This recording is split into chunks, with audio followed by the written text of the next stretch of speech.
अयोध्या आके ऐसा लग रहा है कि हम स्वर्ग से भी सुंदर स्थान पर आ गए हैं। मतलब जीवन धन्य हो गया, वैकुंठ है ये अयोध्या तो। हाँ, भगवान के अवध है। हाँ, लोग मुहूर्त लेकर प्रश्न खड़ा कर रहे हैं, क्या कर रहे हैं? वो देखिए, मेरा निवेदन है कि विघ्न संतोषी लोग कुछ भी बोलते हैं। हम 1000 वर्ष के बाद राजा विक्रमादित्य जी ने जो मंदिर बनाया था, उसके बाद हमको ये अवसर प्राप्त हुआ है। परिवार में कोई विवाह का मुहूर्त नहीं होता और बाल बच्चों की विवाह करना होती है तो भी अपन छोटा सा मुहूर्त निकाल के कर देते हैं। ये पवित्र कार्य है और राष्ट्र के सामने और भी दूसरे काम है। तो अभी ये जो मुहूर्त है ना, ये काशी बनारस के विद्वानों ने निकाला है, मुहूर्त बिल्कुल श्रेष्ठ है। गुरु रामभद्राचार्य जी बोले कि इससे अच्छा मुहूर्त नहीं हो सकता। हाँ, वो उनको सत्य बोल रहे हैं, सत्य बोल रहे हैं। कुछ लोग निमंत्रण के बावजूद गुरु रामभद्राचार्य महापुरुष हैं, जीवित महापुरुष हैं, जीवित महापुरुष हैं। मैं उनके चरणों की धूल के बराबर भी नहीं हूँ। हाँ, कुछ लोग निमंत्रण के बावजूद भी नहीं आ रहे हैं। वो नहीं आए, उनका दुर्भाग्य है ना। दुर्भाग्य, बिल्कुल। भगवान जिसको बुलाएंगे वही तो आएगा।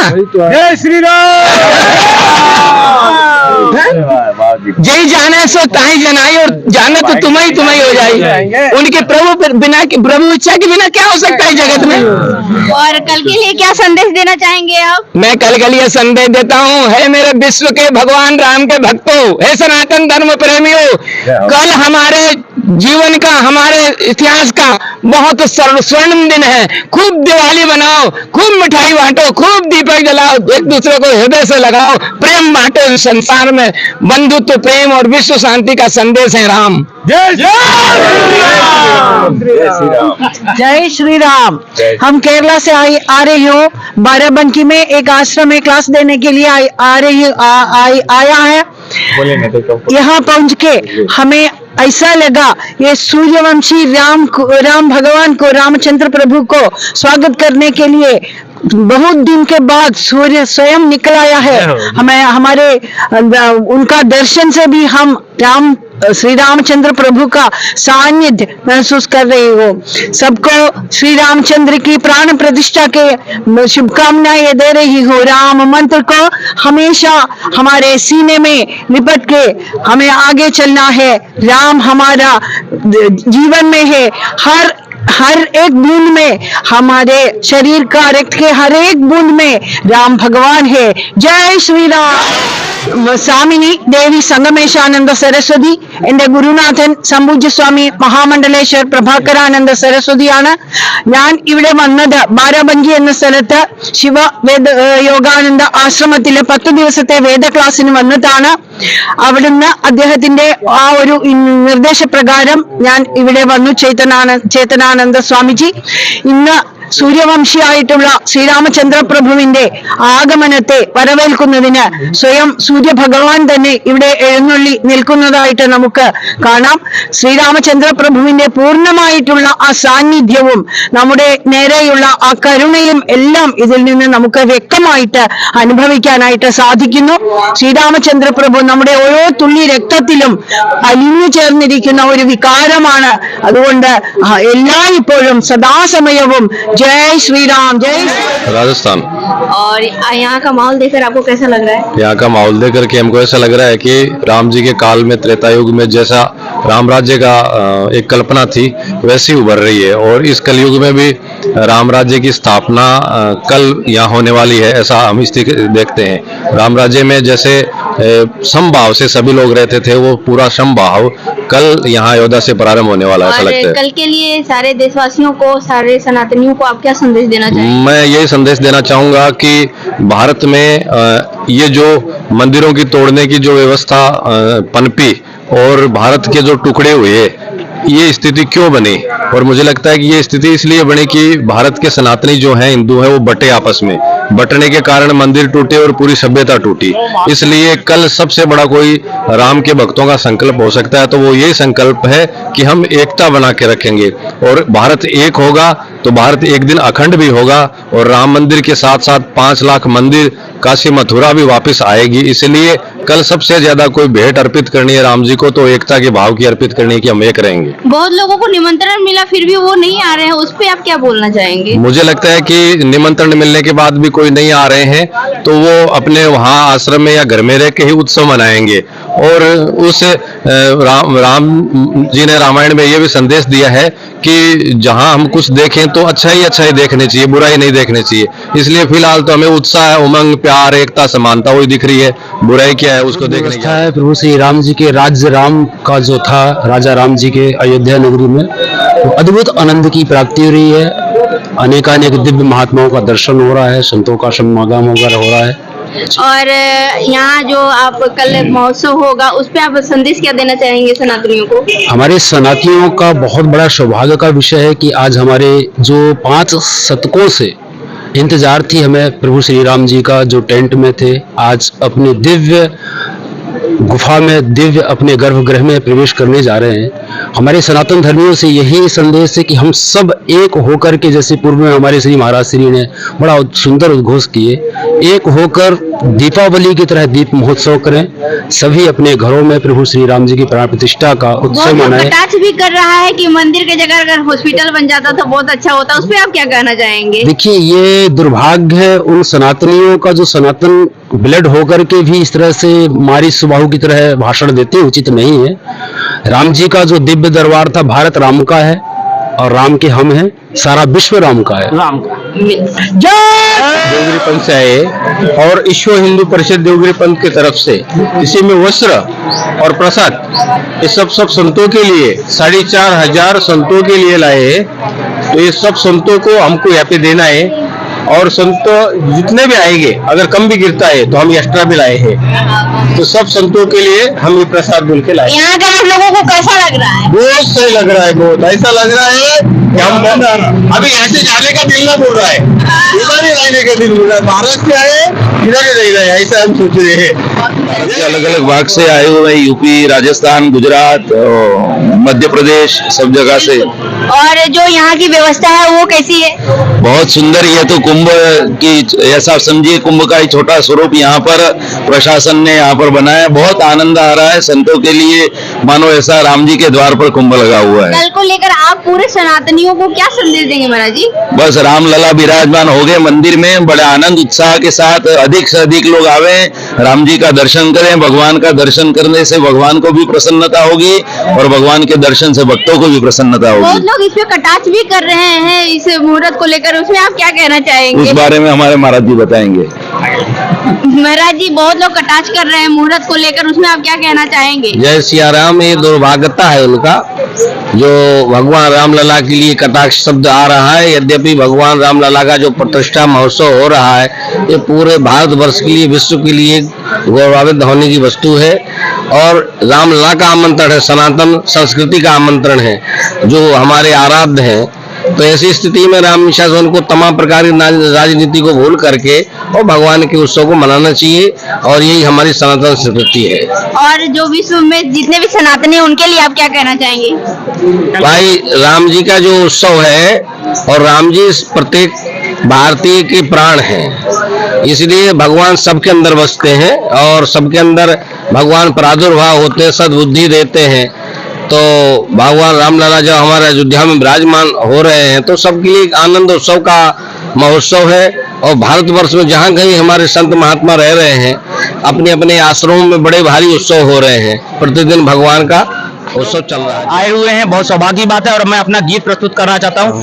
हे आर्य पुत्र हे राम भक्त, तुम्हें अयोध्या बुला रहे हैं। हे आर्य पुत्र हे राम भक्त, तुम्हें अयोध्या बुला रहे हैं। श्री कुलम शक्तिपीठ से माता जी नीति अम्बा पीठाधीश्वर महामंडलेश्वर, और बहुत गौरव की और बहुत उत्साह और आत्मा की इतने जप तप जागे हमारे, जो ये समय आया कि 550 वर्ष का जो कार्यकाल था प्रभु का, उन्हें स्थान नहीं मिला। और आज ये समय आया मोदी जी के राज में कि हमारा सनातन धर्म का वर्चस्व और प्रभु श्री राम को इतने मान सम्मान और प्रतिष्ठा से हमें आने का मौका मिला। हम उसके साक्षी बने। हम धन्य धन्य कोटि कोटि नमन। मार्गदर्शक मंडल का हूँ, मैं जूना अखाड़े से हूँ, काशी में रहता हूँ। मैं यही कहना चाहूँगा कि अभी तो अयोध्या झांकी है, अभी काशी मथुरा बाकी है। 500 वर्षों के संघर्ष के बाद में प्रभु राम स्वयं के घरों में अपने विराजमान हो रहे हैं। काशी में भी आज काशी कॉरिडोर बना है। मथुरा में भी हमारे भगवान श्री कृष्ण के यहाँ कलंक रूपी जो ढांचे हैं, यहाँ पे रहने वाले, भारत के देश के रहने वाले हमारे सनातन धर्म को चुनौती देते हैं। जो लोग राम की तुलना बाबर और औरंगजेब से किया करते हैं, उनके लिए सबक है। उनके से मैं आह्वान करता हूँ उनको भी कि काशी विश्वनाथ को भी ज्ञानवापी रूपी कलंक को मुक्त करें। मुस्लिम समाज से भी मैं आग्रह करूंगा, पूरा शहर से आग्रह कर रहा हूँ कि वो लोग भी अपने से सौंप दें और भारत को, सनातन धर्म को चुनौती न दें। हमारे कलंक रूपी ढांचाओं को हटाया जाए। अभी तो अयोध्या में भगवान राम कल विराजमान हो रहे हैं। देश के नहीं, पूरे विश्व के सनातन धर्म कल दीपावली मनाएंगे, खुशी मनाएंगे। हमारे लिए खुशी का पर्व है, लेकिन हमारी खुशी तभी होगी कि हमारे काशी विश्वनाथ भी मुक्त हो, हमारा मथुरा के भगवान श्री कृष्ण भी मुक्त हो। मैं श्री महंत दत्तगिरी जम्मू कश्मीर और अंतर्राष्ट्रीय मंत्री जूना अखाड़ा, हम लोग कल से अयोध्या आए हैं और अयोध्या के अंदर आप देख रहे हैं कि इस मणि पर्वत के पास और यहाँ पर जितने भी साधु संत भक्त लोगों की व्यवस्था हमारे माननीय राष्ट्रीय स्वयंसेवक संघ और सिंधु परिषद की तरफ से है।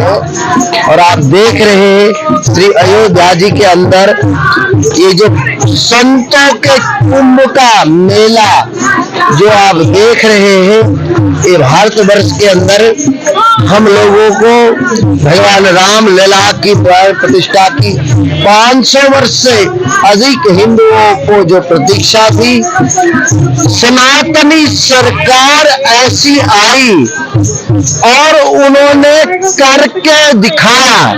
और आप देख रहे हैं जितने संत महापुरुषों को इस बात का इतना बड़ा हर्षोल्लास है और अयोध्या भगवामय हो चुकी है। आपके माध्यम से हम कहना चाहेंगे कि रामलला एक झांकी है,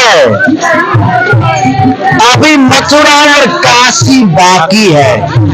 ये सनातनी सरकार 2024 नहीं, ये सनातनी सरकार 2048 तक साधु संतों का आशीर्वाद रहा कि 25 वर्ष तक ये सरकार रहेगी। और आप देखेंगे कि आने वाले दिनों में भारत हिंदू राष्ट्र बनेगा। श्रीपति रामचंद्र की। आत्मानंद सरस्वती, हरियाणा से। यहाँ की व्यवस्था कैसी है महाराज जी? बहुत सुंदर व्यवस्था है, ऐसी व्यवस्था देखने को पहले नहीं मिली। और आपको कैसा महसूस हो रहा है? बहुत अच्छा महसूस हो रहा है। लगभग 500 वर्ष के कड़े प्रयास के बाद, अनेक लोगों के बलिदान के उपरांत, नरेंद्र मोदी और योगी के सानिध्य में, अनेक संतों के सानिध्य में ये पवित्र प्राण प्रतिष्ठा का कार्यक्रम बहुत ही भव्य कल के लिए आप जितने भी भारतवासी हैं उनके लिए आप क्या संदेश देना चाहेंगे? भारतवासियों को एक ही राम के प्रति श्रद्धा और निष्ठा इनकी बनी रहे और इसी श्रद्धा के कारण आज ये राम जन्मभूमि का प्राण प्रतिष्ठा का कार्यक्रम बड़े उल्लास और हर्ष के साथ और समस्त देशवासियों के गौरव का विषय है। जय जय श्री राम। स्वामी रामगिरी जी महाराज आवाना अखाड़े से हूँ, मध्य प्रदेश से आया हूँ, पचौर नगर से। और यहाँ आकर मुझे बहुत ही अच्छा लगा। ऐसा लग रहा है जैसे कि हनुमान जी महाराज पूरी वानर सेना भगवान प्रभु राम के साथ जैसे रावण को मारने गई थी, इस प्रकार आज ऐसा लग रहा है कि जितने भी यहाँ पर कार्यकर्ता लोग हमारे संगठन के जो आए हैं वो भी देवता के स्वरूप। यहाँ जितने भी जो भी लोग आए हैं सब वो देवता आए हैं। यहाँ राक्षस का कोई कार्य है ही नहीं, इसलिए यहाँ इतना अच्छा लग रहा है कि लोग दूर दूर से आए हैं, बड़े बड़े महात्मा आए हैं। और साथ में जो हमारे राष्ट्रीय सेवक संघ के लोग हैं, बजरंग दल के हैं, RSS के हैं, जितने भी संगठन हैं सबके लोग यहाँ पर आए हुए हैं और बढ़िया बहुत सेवा दे रहे हैं। महाराज जी कल को लेकर आप क्या संदेश देना चाहेंगे? देखिए, कल तो हमारे लिए जीवन का सबसे बड़ा पहला दिन है।